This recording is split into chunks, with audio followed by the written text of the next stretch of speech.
வணக்கங்கள். என் பெயர் ஜான். நான் ஒரு குடிநோயாளி. எல்லாம் வல்ல இறைவனோட அருளாலையும் தோழமையில இணைந்து செயல்படுவதால் நான் பெற்றுக்கொள்ளக்கூடிய அனுபவம் நம்பிக்கையாலையும் இன்னைக்கு ஒரே ஒரு நாள் நான் குடிக்கல, தெளிவா மன நிறைவா வாழ என்னாலான எல்லா முயற்சிகளையும் செய்து கொண்டிருக்கின்றேன். கோயம்புத்தூர் ஒருங்கிணைப்பு குழு மனசாட்சியின் தீர்மானத்தின்படி நாம டெய்லி இந்த இரவு 9:30 மணி to 10:30 மணி கூட்டத்துல 24 மணித்துள்ளிகள் ஒரு நாள், 24 hours a day அப்படின்ற புத்தகத்துல இருந்து ஒரு பக்கமாக எடுத்து படிச்சு பார்த்து அதனுடைய விளக்கத்தை பார்த்து கலந்தாய்வு இந்த கூட்டத்தை நடத்தி கொண்டிருக்கிறோம். தொடர்ச்சியாக நாம இன்றைக்கு வந்து அடைந்திருக்கிற பக்கம் மார்ச் மாதம் 24ஆம் தேதி. இந்த மார்ச் மாதம் 24ஆம் தேதி சிந்தனையை வாசிப்பதற்கு நண்பர் சொக்கலிங்கம் அவர்களை அன்போட பணியோட கேட்டுக்கொள்றேன். Over to you Chockalingam. March 24. நன்றி சார்.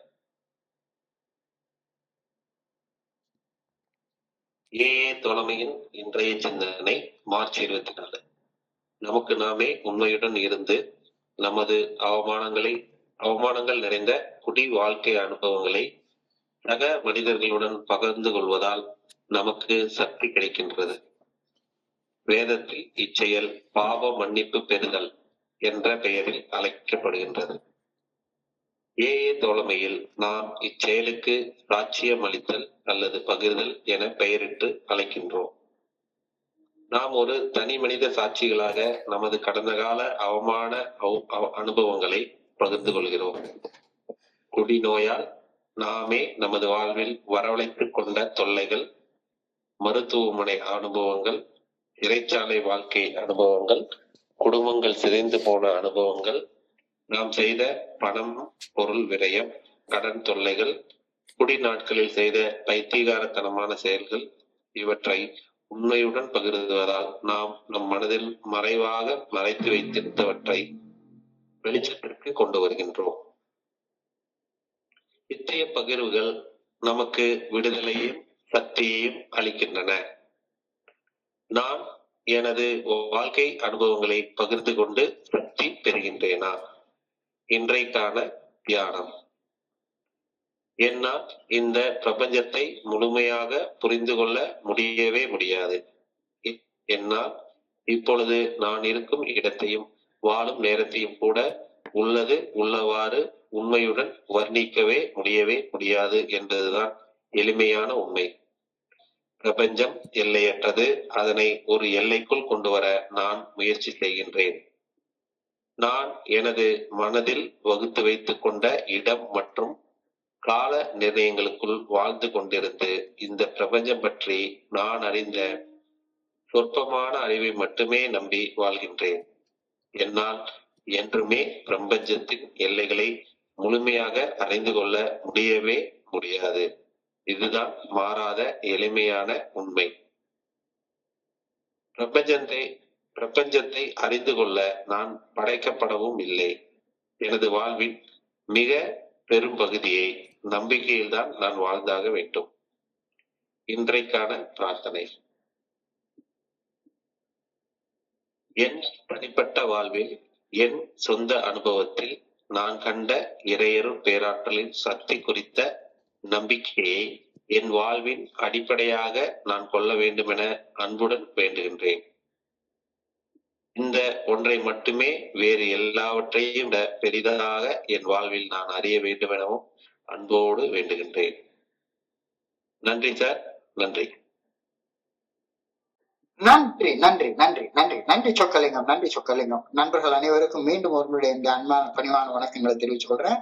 என் பெயர் ஜான். நான் ஒரு குடிநோயாளி. எல்லாம் வல்ல இறைவனோட அருளாலையும் தோழமையில இணைந்து செயல்படுவதால் நான் பெற்றுக்கொள்ளக்கூடிய அனுபவம் தந்த நம்பிக்கையாலையும் இன்னைக்கு ஒரே ஒரு நாள் நான் குடிக்கல, தெளிவா மன நிறைவா அமைதியா வாழ என்னால் நான் எல்லா முயற்சிகளையும் செய்து கொண்டிருக்கின்றேன். நான் குடிச்சிட்டு இருந்த காலகட்டங்கள்ல என் மனசு நிறைஞ்ச நினைவு என்ன இருந்துச்சு அப்படின்னு சொன்னா, நான் என்னுடைய குடிக்கணும்ன்ற மன வெறியால செய்த தவறுகளின் உண்மையான தன்மை குறிச்ச நினைவு மனசுல ஒரு பெரிய பாரம் மாதிரி என்னை உட்கார்ந்து அழுத்திக்கிட்டே இருந்தது. யதார்த்தமான உண்மை. யாருக்கிட்டே அதை வெளியே சொல்லணும்னு எனக்கு தோணவே தோணாது. நான் செய்த தவறுகளின் உண்மையான தன்மையை கடவுள் சாட்சியாக நிற்கும் என் சக மனிதர் ஒருத்தர் முன்னால கடவுள்கிட்ட ஒப்புக்கொள்றதற்கு ஒரு அஸ்தாத்திய துணிச்சல் வேணும். அதற்கு ஒரு அஸ்தாத்திய தயாரிப்பு வேணும். சாதாரணமா அதை செஞ்சிட முடியாது. துணிச்சல் இல்லைன்னா என்னால மாற்றக்கூடிய சாதாரண காரியங்கள்ல கூட மாற்றத்தை கொண்டு வருவதற்கு முடியவே முடியாது. அதனாலதான் மாற்றக்கூடியதை மாற்றும் துணிச்சலை மனப்பக்குவ பிரார்த்தனையில இறையர் பேராற்றல்கிட்ட கடவுள்கிட்ட நாம வேண்டுகின்றோம். ஏஐ தோழமை பரிந்துரைக்கக்கூடிய 12 படிகள் அடங்கிய மீட்படையும் செயல் திட்டத்தின் 5வது படிநிலை பரிந்துரையில் ஒரு செயல் பரிந்துரைக்கப்படுகின்றது. அதாவது 4வது படியில நான் கண்டுகொண்ட என்னுடைய தவறுகளின் உண்மையான தன்மைய கடவுள் சாட்சியாக ஒரு மனுஷன் முன்னால கடவுள்கிட்ட ஒப்புக்கொள்ற செயலை செய்யணும் அப்படின்ற பரிந்துரை ஏஐ தோழமை பரிந்துரைக்கக்கூடிய 12 படிகள் அடங்கிய மீட்படையும் செயல் திட்டத்தின் 5வது படிநிலையில பரிந்துரைக்கப்பட்டுள்ளது.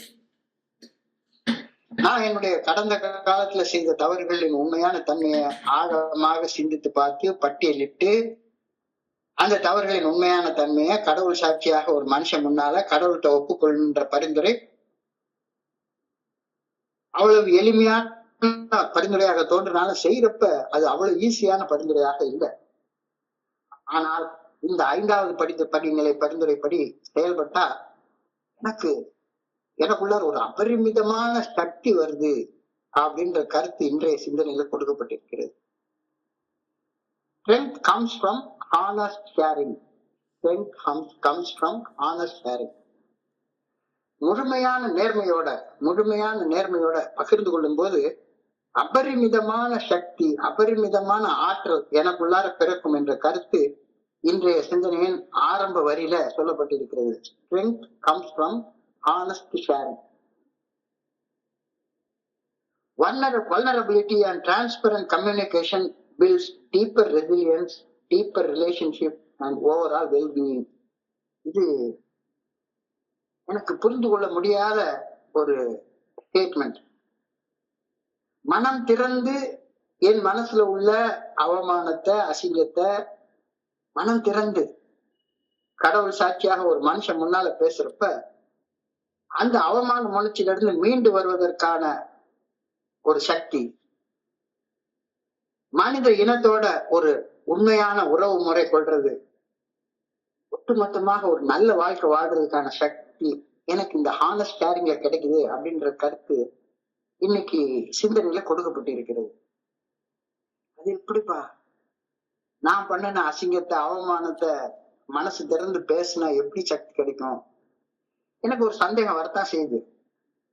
கடந்த காலத்துல என்னுடைய வாழ்க்கையில என்னை ஆழமாக பாதித்த பாதிப்புகளை திறந்த மனசோட பகிரும் போது எனக்குள்ளார என்னுடைய பாதிப்புகள் இருந்து மீண்டு வருவதற்கான உறுதியான சக்தியும், என் சக மனிதர்களோட வாழ்றதற்கு சரியான உறவும் நட்பும், எளிமையாக செயல்பட்டு வாழ்வதற்கான ஆற்றலும் கிடைக்க பெறுகின்றது அப்படின்ற கருத்தை உறுதியாக இன்னைக்கு முதல் வரியில சொல்லியிருக்காங்க. Strength comes from honest sharing அப்படின்ற கருத்தை சொல்லியிருக்காங்க. எனக்கு நானே உண்மையாக இருப்பது, நான் செய்யக்கூடிய செயல்களை சக்தியோட ஆற்றலோட செய்வதற்கான அடிப்படை தேவை அப்படின்றது இந்த கருத்துல உறுதியாக தெளிவாக சொல்லப்பட்டிருக்கு. ரொம்ப எளிமையாகவும் சொல்லப்பட்டிருக்கிறது. Being true to my own self, எனக்கு நானே உண்மையாக இருப்பது, நான் செயலாற்றும் போது சக்தியோட ஆற்றலோட செயல்படுவதற்கான அடிப்படை தேவை அப்படின்னு இந்த கருத்து சொல்லப்படுகிறது. எனக்குள்ளார உருவாகக்கூடிய உணர்வுகளை உண்மையாக பகிர்ந்து கொள்ளும் போது அந்த உணர்வுகளால் பாதிக்கப்பட்ட நிலையிலிருந்து மீண்டு வருவதற்கு அந்த நேர்மையான பகிர்வுகள், உண்மையான பகிர்வுகள் உதவுகின்றன. இப்படின்ற கருத்து ரொம்ப எளிமையாக எனக்கு பகிரப்பட்டிருக்கிறது இன்னைக்கு சிந்தனையில. என்னை சுத்தி நடக்கக்கூடிய புற நிகழ்வுகள், வெளியில் நடக்கக்கூடிய நிகழ்வுகள் என்னுடைய உள்ளத்துக்குள்ளார உருவாகி இருக்கக்கூடிய உணர்வுகளாக மனசுல பதிவாகி விடுகின்றன. யாராச்சும் ஒருத்தங்க என்னைய முட்டா பயல அல்லது ஒரு கெட்ட வார்த்தை சொல்லி திட்டாங்க, அல்லது உன்னை தர்றேன்னு சொல்லிட்டு தராம ஏமாத்திட்டாங்க, அல்லது ஏதாவது ஒரு என்னுடைய உணர்வுகள் பாதிக்கப்பட்டு இருக்கு அப்படின்னு சொன்னா அந்த உணர்வுகளால பாதிக்கப்பட்ட பாதிப்பு என்னுடைய மனசுக்குள்ளார ஆழமாக பதிவாகி விடுகின்றது. உணர்வுகளை உருவாக்கக்கூடிய அந்த புற நிகழ்வுகள் நிகழாத போதும் கூட நினைவுகள் அந்த உணர்வுகளை உணர்ந்து உணர்ந்து வாழ்வத வாழ்க்கையை வெறுத்து மனக்கசப்போடு வாழ ஆரம்பிக்க வைக்குது. இது ஒரு ஆழமான உளவியல் உண்மை.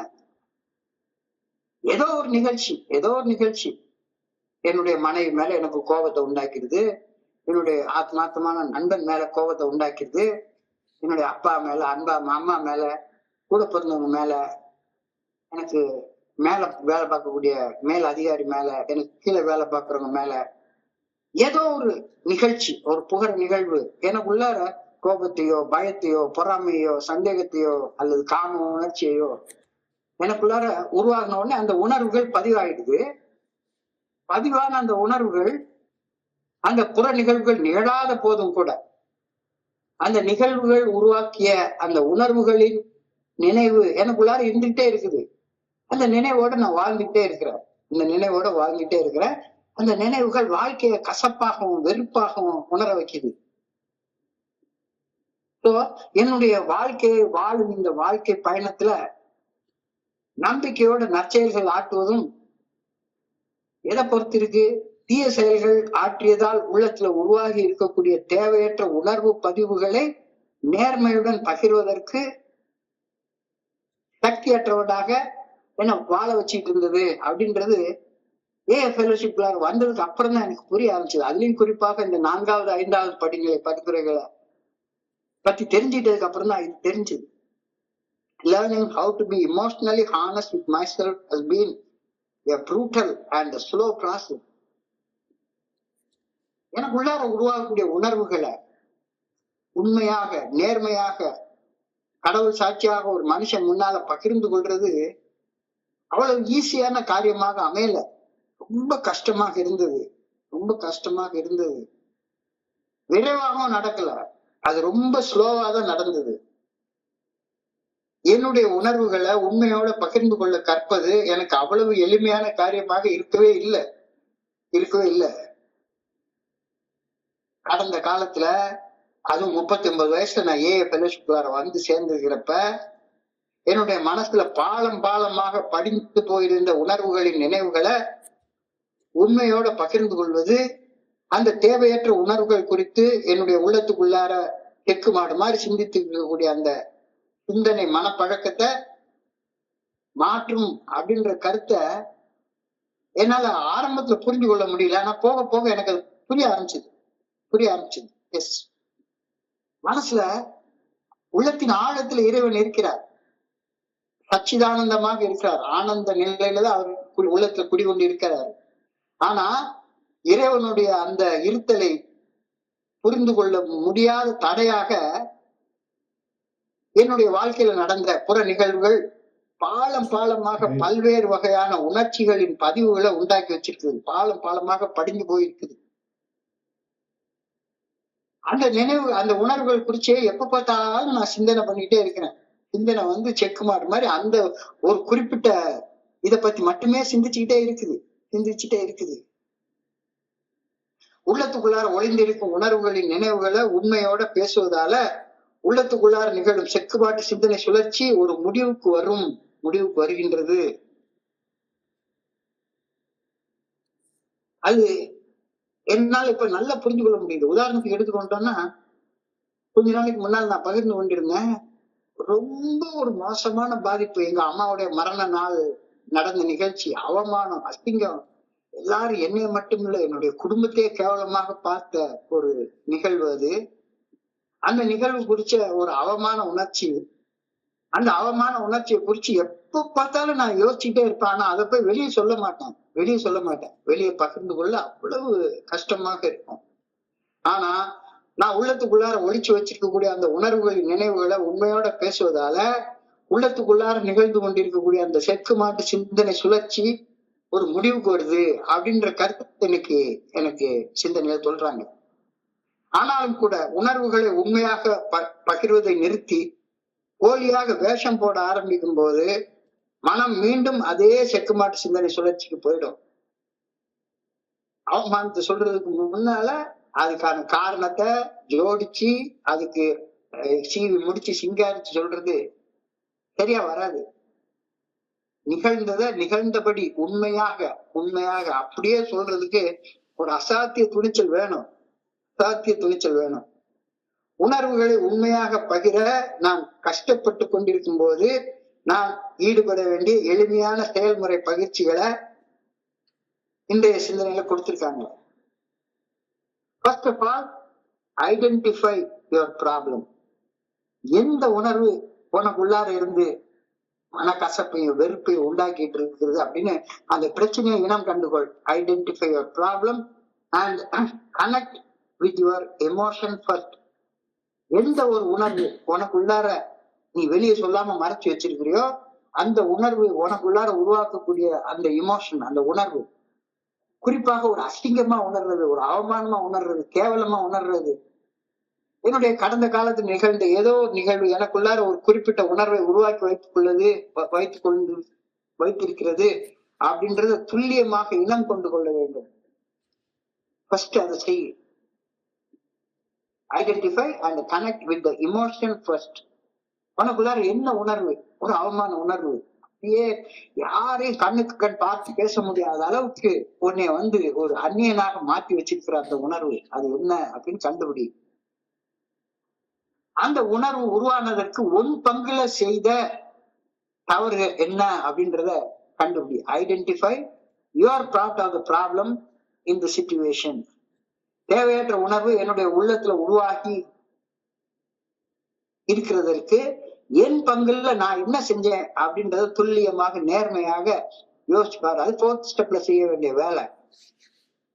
ஒரு அசிங்க உணர்வு, ஒரு அவமான உணர்வு, ஒரு தேவையற்ற உணர்வு, அது எனக்குள்ளார பாலமாக படிஞ்சு போயிருக்குது. இந்த உணர்வு எனக்குள்ளார உருவாகிறதுக்கு என் பங்குல நான் என்ன செஞ்சேன், என்ன தப்பு செஞ்சேன் அப்படின்றத துல்லியமாக யோசிச்சு பார்த்து தெரிஞ்சுக்கோ. அதற்கு அப்புறமாக pray for the courage to speak honestly with kindness and authenticity. நீ நம்பக்கூடிய ஒரு கடவுள் சாட்சியாக நீ நம்பக்கூடிய ஒரு மனுஷன் முன்னால துணிச்சலோட அந்த உன்னுடைய தவறுகளின் உண்மையான தன்மையை குறிச்சு பேசுறது குறிச்ச ஒரு துணிச்சலை பெற்றுக்கொள்வதற்காக ஆண்டவங்கிட்ட வேண்டு. மனசுக்குள்ளார பல காலம் பதிந்து போயிருக்கும் உணர்வுகள் குறித்து பரிவுடனும் உண்மையுடனும் நேர்மையுடனும் பகிர்ந்து கொள்ளும் துணிவைக்காக கடவுள்கிட்ட பிரார்த்தனை பண்ணேன். நீ பிரார்த்தனை பண்ணதுனால ஒரு நேரத்துல இல்லாட்ட ஒரு நேரத்துல உனக்கு அந்த துணிச்சல் வரும். துணிச்சல் வந்த உடனே ஆக்ட் இமீடியட்லி. மாற்றக்கூடியதை மாற்றும் துணிவை பெற்றுக்கொண்ட மறு கணம் துணிவோட செயல்பட ஆரம்பி. தவறுகளின் உண்மையான தன்மைய கடவுள் சாட்சியாக ஒரு மனுஷன் முன்னால கடவுள்கிட்ட ஒப்புக்கொண்டு எனக்கு குடிக்கிற காலத்துல வந்ததுக்கு அப்புறம் இப்ப கூட இறைவனை ஒரு ஆளாக ஒரு பர்சனாலிட்டியாக நம்பும் நம்பிக்கை என்கிட்ட அறவே இல்லை, இப்பவும் இல்லை. அதனால என்னுடைய உணர்வுகளை நேர்மையுடன் பகிரும் துணிவை பெற நான் மிக ஆழமான தியானத்தை ஈடுபட வேண்டிய அவசியம் இருந்திருக்கு. எனக்கு அந்த துணிச்சல் ஆரம்பத்தை வரவே இல்லை. நான் கடவுளை ஒரு ஆளாகத்தான் நினைச்சு பார்க்க முடியாத காரணத்தினால எனக்கு எந்த ஒரு மனுஷனையும் கடவுளுக்கு சாட்சியாக பார்க்கக்கூடிய அந்த பக்குவம் வரவே இல்லை. என்னுடைய உணர்வுகளை என்னுடைய சக மனிதர் ஒருவரிடம் பகிரும்போது கொஞ்சம் பொய்ய கலந்து பேசுவது சரியாக இருக்கும் அப்படின்னு தோணுது எனக்கு.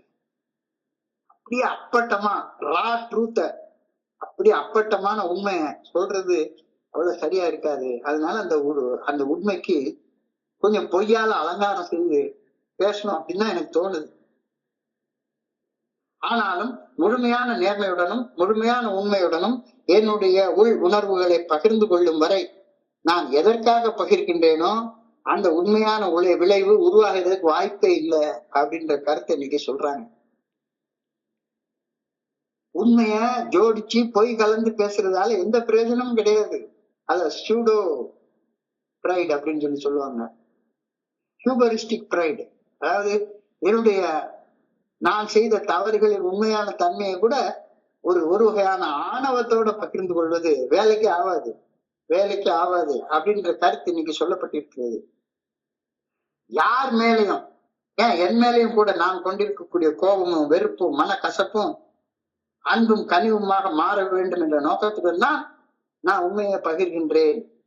எந்த மனுஷ மேலையும் வெறுப்பு உண்டாகக்கூடாது, எந்த ஒரு தத்துவத்தின் மேலையும் வெறுப்பு உண்டாகக்கூடாது, என் மேலேயே கூட எனக்கு வெறுப்பு உண்டாகக்கூடாது, மனக்கசப்பு உண்டாகக்கூடாது. அந்த நோக்கத்துக்காக மட்டும்தான் நான் பகிர்ந்து கொள்கின்றேன் அப்படின்றத நான் புரிஞ்சு கொள்ளணும் அப்படின்ற கருத்தை இன்னைக்கு சொல்லிட்டாங்க. எவர் மீதும் என் மீது கூட நான் கொண்டிருக்கும் கோபமும் வெறுப்பும் மனக்கசப்பும் அன்பும் கனிவுமாக மாற வேண்டும் என்ற நோக்கத்துடன் தான் நான் உண்மையை பகிர்கின்றேன். பகிரும் நோக்கத்தை மறந்து விட்டு பகிர்வதால எனக்கு எந்த பயனும் கிடைக்க போறதே கிடையாது. I slowly learned to share with compassion without hate and anger. பகிரும்போது யார் மேல எனக்கு கோபம் இல்லாம, இல்லாட்டி போனா எனக்கு ஆரம்ப காலகட்டத்துல நான் என்னுடைய தவறுகளின் உண்மையான தன்மையை ஒப்புக்கொள்றேன்ற போர்வையில அடுத்தவங்க மேல இருக்கக்கூடிய கோபத்தையும் கசப்பையும் தான் நான் பகிர்ந்து கொண்டிருப்பேன். நான் அந்த கோபத்தையும் வெறுப்பையும் அன்பும் கனிவுமாக மாத்துறதுக்காக பகிர்ந்து கொண்டிருக்கிறேன் அப்படின்ற எளிமையான உண்மை கூட எனக்கு புலப்பட்டது கிடையாது. என்னுடைய மனசுல என்னுடைய உள்ளத்தில் உள்ள உணர்வு பதிவுகளை உண்மையுடன் பகிர்வதன் நோக்கம் அவற்றின் பாதிப்புகள் இருந்து விடுபட வேண்டும் அப்படின்றது தானே. அதுல இருந்து விடுபடலைன்னா நான் இதை போய் யாருக்கிட்ட ஏன் சொல்லணும்? பாலமா உள்ள வெறுப்பும் மன கசப்பும் படிஞ்சு போயிருக்குது. வாழ்க்கைய வெறுப்பா தோணுது. வாழ்க்கைய ஆனந்தமாக வாழணும் அப்படின்ற ஆனந்த உணர்வை நான் உணரணும்னா இந்த குற்ற உணர்வு, கவலை குறிச்சு பாலமாக பதிந்து போயிருக்கக்கூடிய அந்த அவமான உணர்வு, அசிங்க உணர்வு என்கிட்ட இருந்து போனோம். பகிரும் செயலை முதலாக நான் எனக்காக செய்கின்றேன் அப்படின்றத நான் புரிஞ்சு கொள்ளணும். என் மனசுக்குள்ளார அன்பு, கனிவு, பொறுமை, சகிப்புத்தன்மை, இந்த உணர்வுகள் நல்ல உணர்வுகளை எல்லாம் உணரணும்ன்ற காரணத்துக்காக தான் நான் பகிர்ந்து கொள்றேன் அப்படின்றத நான் புரிஞ்சு கொள்ளணும். It is freeing just being me. It is freeing just being me. பகிர்ந்தும் போது எனக்கு நானே உண்மையாக இருப்பதால் மட்டும்தான் எனக்குள்ளார பாலமாக பதிந்து போயிருக்கும் உணர்வுகள் இருந்து கொஞ்சம் கொஞ்சமாக விடுதலை அடைய ஆரம்பிக்கின்றேன். எனக்குள்ளார என்ன நானே என்னுடைய உணர்வுகளால கட்டி போட்டு வச்சிருக்கிறேன். So I am freeing just being me. நான் நானாக இருப்பதால என் மனசுக்குள்ளார இந்த அவமான உணர்வுகள் இருந்துச்சு, இந்த அசிங்க உணர்வுகள் இருந்துச்சு, இந்த கசப்பு இருந்துச்சு, இந்த வெறுப்பு இருந்துச்சு. இது எல்லாத்தையும் நான் உள்ளபடி உண்மையாக பகிரும் போது அந்த உணர்வுகள் இருந்து நான் விடுதலை அடைய ஆரம்பிக்கிறேன் அப்படின்ற கருத்தை ஆழமாக யோசிச்சு பார்க்க சொல்றாங்க. இன்னைக்கு நாள் கடவுள் எனக்கு கொடுத்திருக்கிற பரிசு பிரசன்ட். அற்புதமான ஒரு நாள் ஆண்டவன் இன்னைக்கு கொடுத்திருக்கிறாரு. Each day we are given this precious gift of present. நிகழ்காலம் என்ற அற்புதமான கொடையை ஒவ்வொரு நாளும் ஆண்டவன் கொடுத்துக்கிட்டே இருக்கிறாரு. டெய்லி எனக்கு விடிஞ்சுக்கிட்டே இருக்குது. ஆனா நான் என்ன செய்யறேன்? அந்த பரிசை வேஸ்ட் பண்ணி குப்பை தொட்டியில போட்டுட்டு அந்த நாள் முழுக்க வெறுப்பு, கசப்பு, எரிச்சல், கோபம், பகைமை இதுலயே வாழ்ந்து கழிச்சு அதை வேஸ்ட் ஆக்கி போறேன். ஆனா நான் எனக்கு நானே உண்மையாக இருந்து பகிரும் போது I choose on this day to be authentic to the world. இந்த 24 மணி நேரம், இந்த 24 மணி துளிகள் எனக்குள்ளார எந்த ஒரு உணர்வையும் மறைத்து வைத்து பொய்யாக வேஷம் போட்டு நான் வாழ விரும்பல. எனக்குள்ளார வெறுப்பு இருக்கு, ஆனா முகத்துல ஒரு புன்னகையை வச்சுக்கிட்டு அடுத்தவன் தோல்ல கையை போட்டு நான் வாழ விரும்பவே இல்லை. கைகளை தோளில் போடுகிறான், அதை கருணை என்று அவன் கூறுகிறான். கைகளில் எதையோ தேடுகிறான், கையில் பட்டதை எடுத்து போடுகிறான். என் மனசுக்குள்ளார எதையோ ஒரு உணர்வை மறைச்சு வச்சுட்டு போலியாக வேஷம் போட்டு வாழ்றத நான் ஃபெலோஷிப்குள்ளார வந்ததுக்கு அப்புறமா அப்படியே விட்டுட்டேன். When we learn to speak truth, உண்மையை பேசுவதற்கு நாம கற்றுக்கொள்ளும் போது we become courageous. நமக்கு துணிச்சல் வருகிறது. We value ourselves. We shine our light from within. We become worthy. We feel, we share, we connect on a more intimate level. We can inspire honesty in others.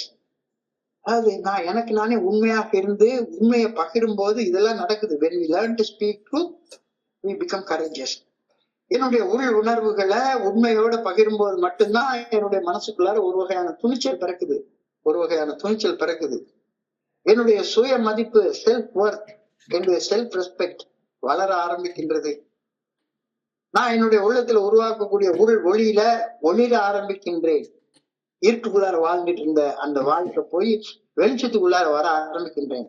யாரை கண்டு பயம் இல்லை, யாரை கண்டு கோபம் இல்லை. இருட்டுல இருந்து வெளிச்சத்துக்கு வர ஆரம்பிக்கிறேன். என்னுடைய உள் ஒளியில நான் ஒளிர ஆரம்பிக்கின்றேன். நான் நமக்கே மதிப்பு மிக்க மனிதர்களாக தோன்ற ஆரம்பிக்கின்றோம். இது நாள் வரைக்கும் ஒரு வேஸ்ட் பீஸ், ஒன்னுக்கும் பிரயோஜனம் இல்லாத மனுஷன் அப்படின்ற நினைவு மாதிரி நானும் இந்த சமுதாயத்துல ஒரு மதிப்பு மிக்க மனிதனாக வாழ முடியும் அப்படின்ற நம்பிக்கை எனக்கு பிறக்க ஆரம்பிக்குது. மேலும் இதயத்திற்கு இதயம் நம் சக மனிதர்களோடு நெருக்கமாக பழக ஆரம்பிக்கலாம். ஏசுக்குள்ளார் வந்ததுக்கு அப்புறம் தான் எத்தனையோ மனிதர்களோட இதயத்துக்கு இதயம் நெருக்கமாக, எவ்வளவோ மனிதர்கள் யாருக்கிட்டையுமே சொல்லாத ரகசியங்களை என்கிட்ட சொல்ல ஆரம்பிக்கிறாங்க. என்ன அப்படிப்பட்ட ஒரு மதிப்புமிக்க மனுஷனாக பாக்குறாங்க. எப்ப அது பார்க்க ஆரம்பிக்கிறாங்க, என் மனசு திறந்து வச்சு என் மனசுக்குள்ளார எந்த ரகசியத்தையும் பூட்டி வச்சிருக்காத வாழ்க்கையை வாழ ஆரம்பிக்கிற மட்டும்தான் எனக்கு இந்த சுய மதிப்பு கிடைக்க ஆரம்பிக்குது. மனிதர்கள் இதயத்துக்கு இதயம், இதயத்தின் மொழியில பேசி நெருக்கமாக பழக ஆரம்பிக்கக்கூடிய அந்த வாழ்க்கை எனக்கு கிடைக்க ஆரம்பிக்குது. என்னுடைய நேர்மை, எனக்குள்ளார நெருங்கி வாழும் அந்த சட்ட மனிதர்கள்கிட்ட கூட அது ஒரு ஈர்ப்பாக மாறுது.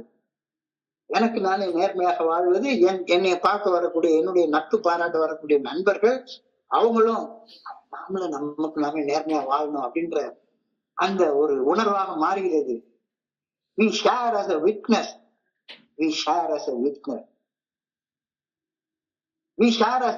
அப்படின்ற வார்த்தை இன்னைக்கு சிந்தனையில அழுத்தமாக சொல்லப்பட்டு இருக்கிறது. அவமானத்தை பகிரும் போது நான் இந்த குறிப்பிட்ட அவமானத்தை நேற்று அனுபவிச்சேன், இன்னைக்கு இந்த அவமான உணர்வு என்கிட்ட இல்ல, இந்த உண்மைக்கு சாட்சியம் பகிர்கின்றோம். அப்படித்தானே? ஒரு அவமானத்தை உருவாக்கின செயலை செஞ்சேன், எனக்குள்ளார ஒரு அவமான உணர்ச்சி வந்துச்சுது, ஒரு மனக்கசப்பு வெறுப்பு வந்துச்சுது. இப்ப எனக்குள்ளார அவமானத்தை உருவாக்கின அந்த செயலை செய்யல, அவமான உணர்வு என்கிட்ட இல்ல அப்படின்ற உண்மையை பகிரக்கூடிய சாட்சிகளாக நாம இருக்கிறோம். we share as a witness அப்படின்ற வார்த்தைக்கு இதுதான அர்த்தம். சாட்சிய வாழ்வு வாழ்பவர்கள் தான் சான்றோர் அப்படின்னு இந்த உலகம் அழைக்கின்றது. சான்றோர்னா யாரு? சாட்சிய வாழ்வு வாழ்றவங்க. எக்ஸ்பெரிமெண்ட்ஸ் வித் ட்ரூத் அப்படின்னு உண்மைக்கு சாட்சியம் பகிரக்கூடிய சாட்சியமாக மட்டும்தான் சத்திய சோதனை அப்படிங்கிற ஒரு புத்தகத்தையே மகாத்மா எழுதியிருக்கிறாரு. பைபிளோ புத்தருடைய வாழ்க்கையோ என்ன?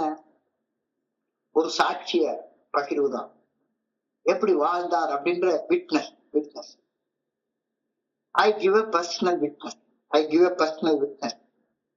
I show my past experiences, troubles, hospital experiences, jail experiences, breakup experiences, debt experiences, time wasted experiences, money wasted experiences, foolish behavior experiences. இதையெல்லாம் நான் பகிர்ந்து கொள்றேன்னா இப்ப அந்த பிரச்சனைகள்ல இருந்து மீண்டு வந்ததுக்கு அப்புறம் தான் அந்த பகிர்வுக்கே ஒரு அர்த்தம் இருக்க முடியும். Personal witness is to let out emotion. அந்த தவறான நடத்தைகள் எனக்குள்ளார உருவாக்கி வச்சிருக்கிற அந்த தேவையில்லாத உணர்வை எனக்குள்ளார இருந்து வெளியேற்றுவதற்காக மட்டும்தான் நான் பர்சனல் விட்னஸா பகிர்ந்து கொள்கின்றேன். இவ்வளவு நாள் அதை எனக்குள்ளார மறைச்சு வச்சிருந்தேன். I had kept them hidden. I find release and strength when I share. அந்த அவமானத்தை உள்ளுக்குள்ளார வச்சிருந்த அந்த அவமானத்தை கடவுள் சாட்சியாக ஒரு மனுஷன் முன்னால கடவுள்கிட்ட பகிர்ந்து கொள்ளும் போது நான் அந்த அவமான உணர்வு, அசிங்கமான உணர்வு, தேவையற்ற உணர்வுல இருந்து விடுபட்ட அடுத்த நிமிஷம் எனக்குள்ளார ஒரு சக்தியை ஆற்றலை நான் பெற ஆரம்பிக்கின்றேன்.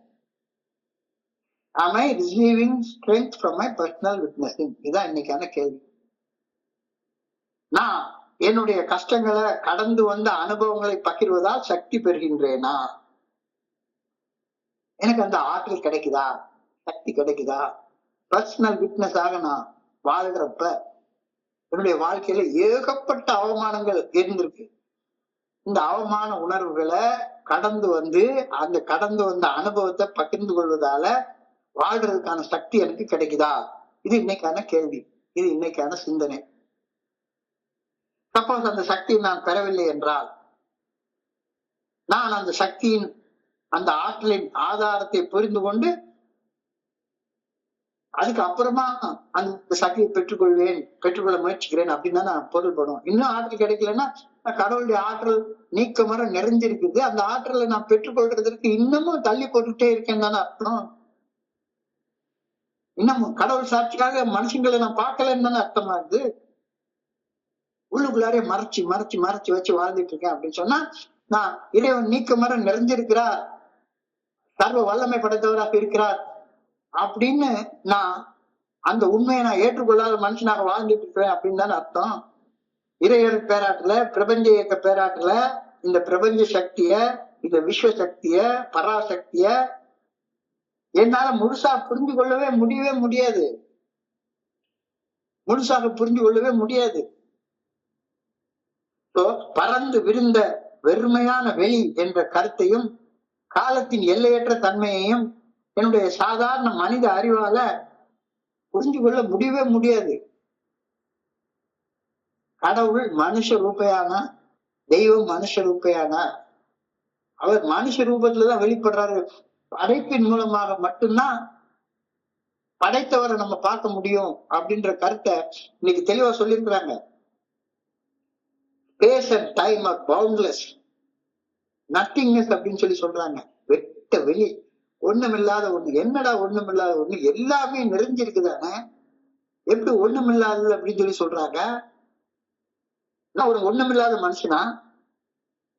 எனக்கு முன்னால இருக்கக்கூடிய மனுஷன் ஒண்ணுமில்லாத மனுஷனா? நத்திங்கா? எங்க ரெண்டு பேருக்கு இருக்கக்கூடிய இடைவெளியில சயின்ஸ் சொல்லுது, ஆக்சிஜனாலையும் ஹைட்ரஜனாலையும் நைட்ரஜனாலையும் கார்பன் டை ஆக்சைடு வாயுக்களாலையும் தான் நிறைஞ்சிருக்குது. அந்த ஒவ்வொரு வாயுக்குள்ளாரையும் அணுக்கள் இருக்குது, அணுக்கள் மாலிகுலா இருக்குது. இப்போ எல்லாமே நீக்கமர நிறைஞ்சு இருக்குது அப்படின்னு சொன்னா ஒரு கருத்து சொல்றாங்க. ஒரு ஆட்டம் இருக்குது, அந்த ஆட்டத்துக்குள்ளார சப் அட்டாமிக் பார்ட்டிகிள்ஸ் இருக்குது, நியூட்ரான் இருக்குது, புரோட்டான் இருக்குது, எலக்ட்ரான் இருக்குது. நியூக்ளியஸை சுத்தி சுத்தி இது வந்துட்டே இருக்குது. அப்போ ஒரு நியூட்ரானுக்கும் புரோட்டானுக்கும் எலக்ட்ரானுக்கும் இடையில என்ன இருக்கு? ஆற்றல் இருக்கு. அந்த ஆற்றல தான் வெட்ட வெளியில தான் இந்த ஆற்றலே இருக்குது. அப்ப ஒட்டுமொத்தமா பார்த்தோம்னா சப்அட்டாமிக் பார்ட்டிகிள்ஸ் ஒண்ணு கண்ணுக்கு புலப்படாத ஒண்ணு, கண்ணுக்கு புலப்படாத ஒண்ணு. அந்த கண்ணுக்கு புலப்படாத ஒண்ணுக்கு இடையில கண்ணுக்கு புலப்படாத ஒரு ஆற்றல் இருக்குது. Space and time are boundless. இத என்னுடைய எவ்வளவு ஆழமாக உட்கார்ந்து உட்கார்ந்து உட்கார்ந்து உட்கார்ந்து ரூம் போட்டு யோசிச்சாலும் எனக்கு இது புரிய போறதே கிடையாது. புரிஞ்சதுக்கு அப்புறம் தான் நான் பகிர்ந்து கொள்வேன் அப்படின்னா நான் பகிர போறதே கிடையாது. இந்த குற்ற உணர்ச்சியிலையும் கவலையில இருந்து நான் விடுபட போறதே கிடையாது. நான் ஒரு குறிப்பிட்ட இடத்துல ஒரு குறிப்பிட்ட கால எல்லையில வாழ்ந்து கொண்டிருக்கின்றேன். எனக்குன்னு மனசுக்குள்ளார ஒண்ணு தோணுது, நான் இந்த இடத்துல இருக்கேன், இந்த காலத்துல இருந்துட்டு இருக்கேன். இன்னைக்கு 1/12/2025 ராத்திரி 10:11 இப்போ இந்த டைம்ல வாழ்ந்து கொண்டிருக்கிறேன் அப்படின்னு எனக்குன்னு ஒரு கால நிர்ணயத்தை நானே பண்ணி கொண்டிருக்கிறேன். ஒரு சமுத்திரத்துல வாழக்கூடிய ஒரு சாதாரண சின்ன மீனுக்கு சமுத்திரம்னா என்ன அப்படின்னு கற்பனையால பார்க்க முடியுமா? ஒரு சின்ன மீன் அம்மா மீன்ட்ட கேட்டுக்கலாம், நம்ம சமுத்திரத்துல வாழ்றோம்னு சொல்றாங்களே, சமுத்திரம்னா என்ன அப்படின்னு அந்த மீன் அந்த அம்மா மீன்ட்ட கேட்டுக்கலாம். நாம வாழ்றோம், அவ்வளவுதான். அது எவ்வளவு பெருசு! அந்த சமுத்திரத்தில் நம்ம எந்த கால எல்லையில வாழ்ந்து கொண்டிருக்கிறோம்? இதெல்லாம் மனுஷன் எனக்கு நான் புரிஞ்சு கொண்டிருது. என்னுடைய மனசுக்கு, என்னுடைய விஞ்ஞான அறிவுக்கு எட்டின அளவுல நான் என்னத்தையோ வகுத்து வச்சிருக்கிறேன். ஆனா உண்மையில பார்த்தா இறைவனுடைய அந்த எல்லையற்ற ஆற்றலை, இறைவனுடைய எல்லையற்ற சக்திய காலத்திலேயும் இடத்துலயும் அடக்கி வைக்க முடியவே முடியாது. பிரபஞ்ச ஆற்றல் குறித்த என்னுடைய சொற்ப புரிதல் எனக்குள்ளார அதுதான் முழுமையான புரிதல்னு எனக்கு தோணுது. நான் நினைக்கிறதுதான் சரி, நான் நினைக்கிறதுதான் சரி. நான் கடவுளை புரிஞ்சுக்கிட்டேன். அவருக்கு பேரு ஜீசஸ், அவர் கும்பிட்டா எல்லாம் சரியாயி போயிடும். நான் கடவுளை புரிஞ்சுக்கிட்டேன், அவர் பேர் அல்லாஹ். நான் கடவுளை புரிஞ்சுக்கிட்டேன், அவர் பேரு சிவன். So, பிரபஞ்ச ஆற்றல் குறித்த என்னுடைய சொற்ப புரிதலே எனக்கு முழுமையான புரிதலாக தோன்றுகிறது. The simple fact that we can never know all things, அது எனக்கு புரியவே மாட்டேங்குது. எனக்கு பிரபஞ்ச ஆற்றலை முழுமையாக புரிந்து கொள்ளக்கூடிய ஆற்றல் இல்லவே இல்லை. அதை புரிந்து கொண்டு வாழ்வதற்கும் நான் படைக்கப்படவும் இல்லை. நான் இப்ப கொஞ்ச நாள் வாழ போறேன், இன்னைக்கு ஒரு நாள் வாழ போறேன். இந்த ஒரு நாள் வாழ்க்கை ஆனந்தமாக வாழ்றதுக்கு தான் நான் படைக்கப்பட்டிருக்கிறேன். கடவுளை புரிஞ்சு எல்லாருக்கும் பிரசங்கம் பண்றதுக்காக நான் படைக்கப்படல. என்னாலும் ஆற்றலுடன் என்னுடைய எஞ்சிய வாழ்நாட்களை வாழ முடியும் அப்படின்ற நம்பிக்கையோட மட்டும்தான் வாழ்க்கையை என்னால அணுக முடியும், வாழ்க்கை என்னால வாழ முடியும். அப்படி நம்பிக்கை வந்துருச்சுதானா நான் என்னுடைய வாழ்நாள ஆனந்தத்தோட நிம்மதியோட நிறைவோட வாழ்வேன். இல்ல கடவுளை பத்தி முழுசா புரிஞ்சுக்கிட்டதுக்கு அப்புறம் தான் ஆனந்தத்தோட வாழ்வேன்னா சத்தியமா நான் சாவர மட்டும் நான் வாழ போறது இல்லை. ஏன்னா கடவுளை புரிஞ்சுக்க என்னால முடியாது, கடவுளை புரிஞ்சுக்கிறதுக்காக நான் படைக்கப்படவும் இல்லை. என்னுடைய நம்பிக்கையின் உறுதி என்னுடைய வாழ்க்கையின் தருணத்தை நிர்ணயம் செய்யும். உள்ளுறுதி காண்பதுதான் வாழ்க்கையிலே உயரம். எண்ணம் செயலாகிவிட்டால் எல்லாமே கூடி வரும். அந்த வார்த்தை புரியுறேன். சோ என்னுடைய நம்பிக்கையின் உறுதி அதுதான் என்னுடைய உள் உறுதி. அந்த உள் உறுதி தான் என்னுடைய வாழ்க்கையின் தரத்தை நிர்ணயிக்கும். சோ அந்த நம்பிக்கையோட உனக்கு முன்னால் இருக்கக்கூடிய மனுஷனை கடவுளுடைய சாட்சிக்காக பார்த்து ஒரு சாட்சியை வாழ்றதுக்கு பழகிக்கோ. உன்னுடைய அவமானத்தை அசிங்கத்தை உள்ள பூட்டி வச்சிருக்க வேண்டிய அவசியமே கிடையாது. எதுக்கு அந்த அவமானத்தோட வாழ்ற? தேவையே இல்லை. என்னாலையும் என்னுடைய எஞ்சிய வாழ்நாட்களை ஆற்றலோட சக்தியோட வாழ முடியும் அப்படின்னு உறுதியாக நம்பி மட்டும்தான் வாழ முடியும். நான் இறைவனை முழுக்க புரிஞ்சு மணிக்கணக்கா தவம் பண்ணி அது முடியவே முடியாது. சோ என்னுடைய நம்பிக்கையின் உறுதி என்னுடைய வாழ்க்கையின் தரத்தை நிர்ணயம் செய்யும் அப்படின்ற கருத்தை ரொம்ப எளிமையாக இன்னைக்கு சொல்லியிருக்கிறாங்க. சோ அந்த நம்பிக்கை இல்ல, அந்த நம்பிக்கை அடைகிறதுக்காக இன்றைக்கு பிரார்த்தனை சொல்லியிருக்காங்க. I pray that my faith may be based on my own experiences of the power of God in my life. I pray that my faith may be based on my own experience. என்னுடைய சொந்த அனுபவத்தின் அடிப்படையில் இருக்கணும் அப்படின்னு இறைவனுடைய நல்ல ஒழுங்கான வழிகாட்டுதலுக்கு பணிந்து செயல்படும் போது, மறுபடியும் சொல்றேன், இறைவனுடைய நல்ல ஒழுங்கான வழிகாட்டுதல் என்னுடைய மனசாட்சியின் மூலமாக வெளிப்படுத்தப்படுகின்றது. மனசாட்சி வெளிப்படுத்தும் நல்ல செயல்களை செய்தும், மனசாட்சி தப்புன்னு சொல்லக்கூடிய செயல்களை செய்யாம இருக்கும் போதும், அதாவது மனசாட்சி நல்ல ஒழுங்கான வழிகாட்டுதலுக்கு பணிந்து செயல்படும் போது என்னுடைய வாழ்வு சக்தியாலும் ஆற்றலாலும் வாழப்படுகின்றது அப்படின்றத அனுபவம் எனக்கு சுட்டி காட்டுது. பணம் போன போக்குல தான் நன்றித்தனமா வாழ்றப்ப என்னுடைய சக்தி விரயமாயிக்கொண்டே இருந்தது. ஆனா மனசாட்சி உறுத்துற செயல்களை செய்யாமலும், மனசாட்சி சரின்னு சொல்லக்கூடிய செயல்களை செய்யணும் வாழ்ற நேரத்துல என்னுடைய வாழ்க்கை சக்தியாலும் ஆற்றலாலும் வாழப்படுகின்றது. இத அனுபவம் எனக்கு ப்ரூவ் பண்ணி காட்டுது.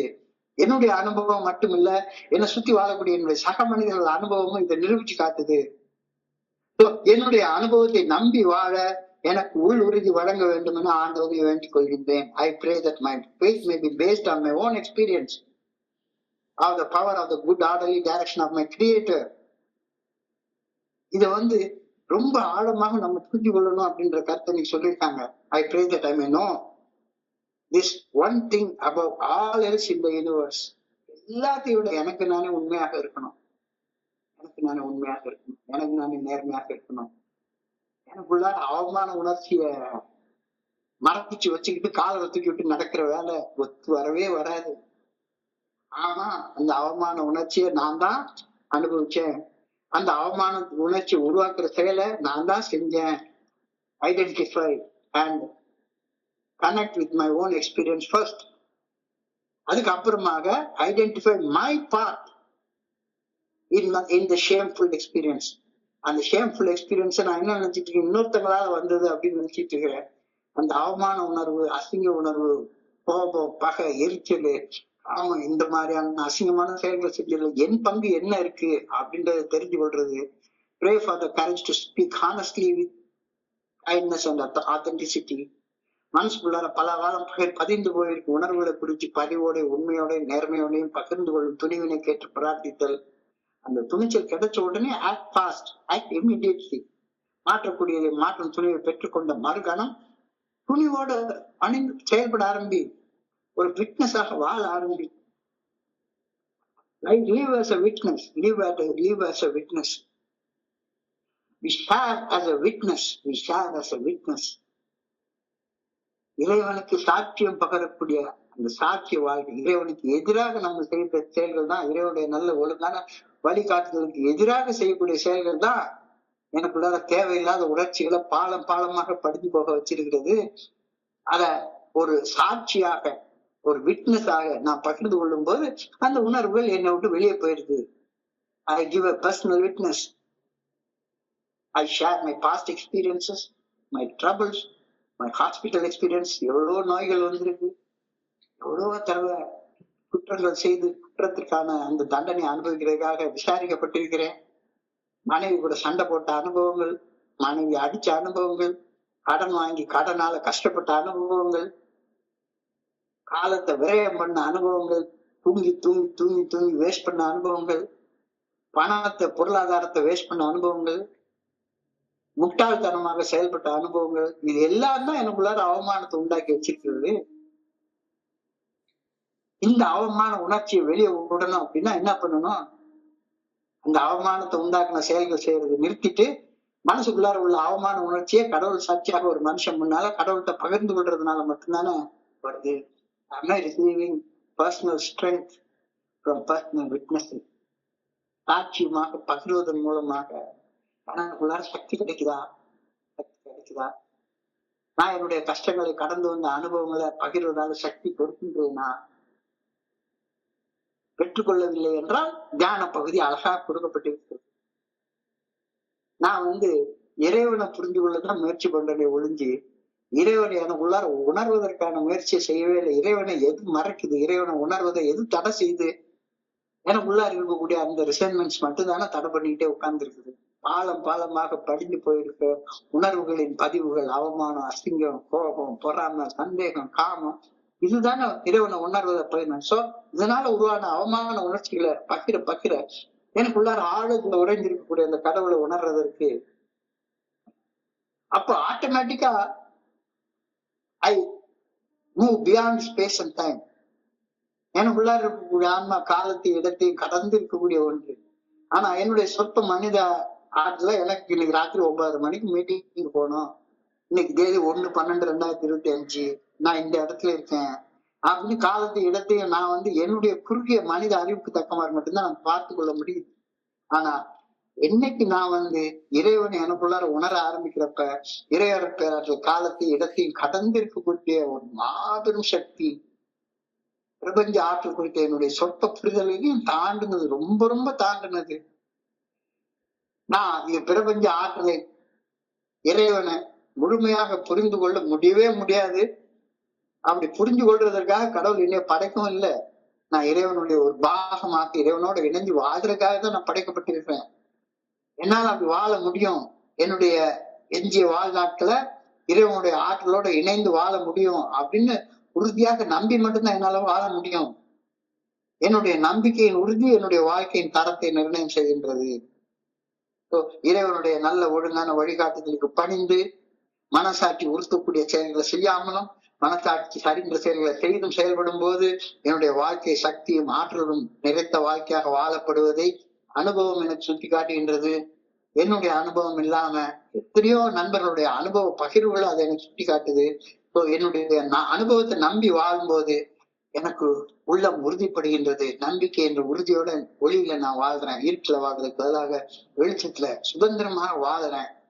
அந்த சக்தி வேணும்னு ஆண்டவா உன்னை கேட்டுக்கிறேன். I pray that I may know this one thing above all else in the universe. எல்லாத்தையோட நான் ஆனந்தமாக வாழ்றதுக்கு தான் படைக்கப்பட்டிருக்கிறேன் அப்படின்ற ஒரு உண்மையை நான் புரிஞ்சு கொள்ளணும். சோ ஆனந்தமா வாழ்றது எது தடை செய்து மனசுக்குள்ளார மறைச்சு வச்சிருக்கக்கூடிய பாலமாக படிந்து போயிருக்கக்கூடிய குற்ற உணர்ச்சியும் கவலையும் இதுதானே தடுக்குது.